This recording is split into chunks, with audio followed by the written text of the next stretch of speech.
You can see why I like her, can't you?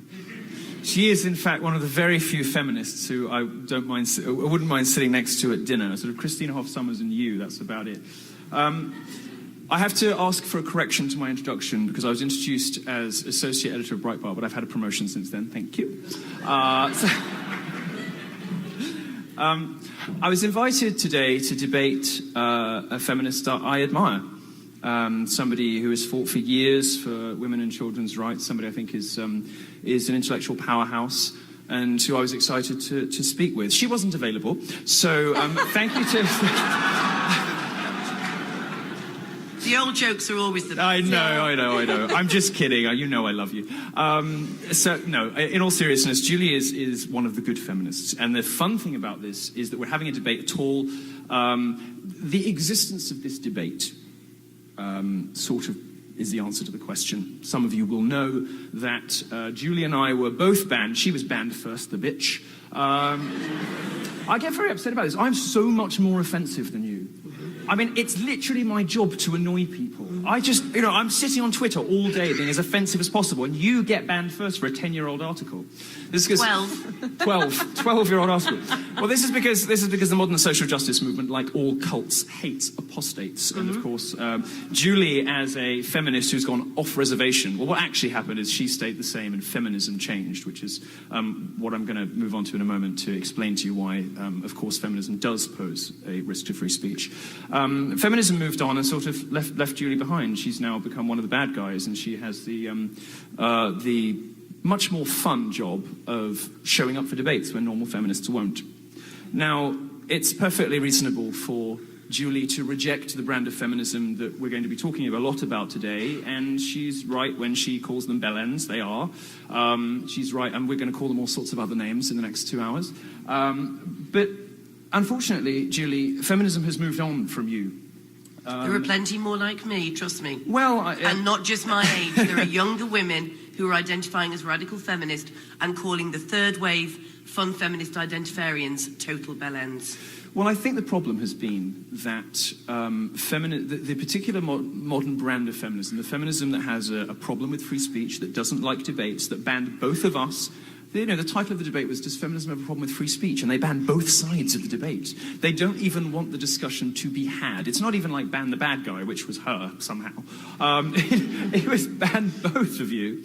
And then, of course, the great organisers here, Dion and Hunter and others, stepped in and said, well, if they won't have it, we'll have you. Look. There's a particular brand of feminism which holds almost total sway in the media and in gender studies and women's studies departments. There are honourable exceptions. But by and large, I don't expect you to comment on any of your colleagues, but a lot of your colleagues are off-the-wall mental.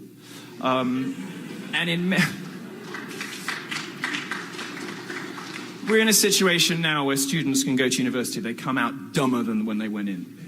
They are infantilized by safe space and trigger warning culture. The idea that interrogating a new idea, coming into contact with a school of thought or a person that doesn't conform to your prejudices is somehow problematic, that it gives rise to trauma. This evening, there is a safe space at Michigan University to protect the safety and emotional well-being of students from this dangerous faggot and a lesbian with the wrong opinions. That is insane.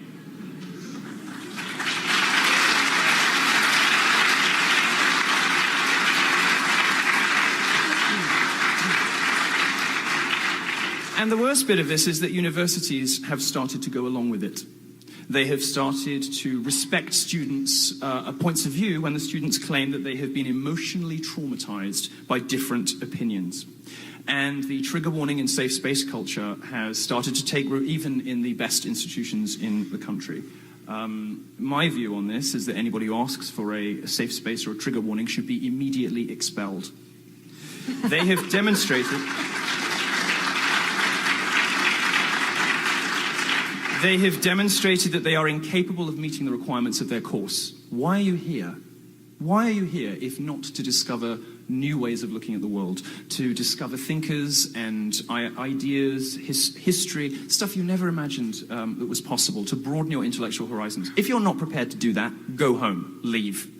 Don't be here. Now, it's all very well for Julie to say that, her brand of feminism, and she is right that her brand of feminism is in the majority among ordinary women, is not a threat to free speech. Unfortunately, her brand of feminism is out of fashion, and as a gay man, I can tell you all about fashion and everything. But I will tell you about the fashion and feminism briefly, and we'll get to the good stuff. Today's feminists, and they don't include Julie because they don't like Julie very much. They don't include Germaine Greer because they don't like Germaine Greer very much. They don't include Christina Hoff Sommers because they don't like Christina Hoff Sommers very much. All these women are womening wrong. They don't like any of these people. What they like is a weird, distorted view of the world that cares more about your orientation and your gender than what is in your head. They care more about what you are than what you say.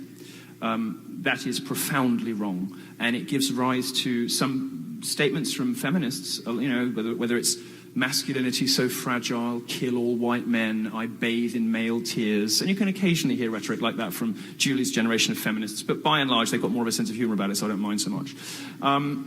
You get the sense with the third wavers that they sort of mean this stuff. And very often, when you hear the rhetoric coming out of whether it's Vox or Gawker or BuzzFeed or Mike or university departments or even in some cases the entertainment industry, we're really left in no doubt that feminism is, as Christina Hoff Sommers says, a sort of female chauvinism. And it's a kind of female chauvinism that knows it can get away with anything. It can get away with lying about men. It can get away with calling men names. It can get away with telling lies about the wage gap, lies about campus rape culture. You're going to hear in this debate a lot of stuff, and we're going to disagree on a lot. And Julie is not a free speech fundamentalist in the way that I am. But one thing that we are united on, I think, is that this particular modern brand of feminism is cancer. In the immortal words of Milo Yiannopoulos. And it's a sort of, it has metastasized on campuses because it has been left unchecked. It has metastasized because nobody ever sat these kids down and said, no, what you're doing is hateful and bigoted and fundamentally sexist. And the worst offense of all is that you bully and deride and ridicule anyone who dares to ask you for evidence.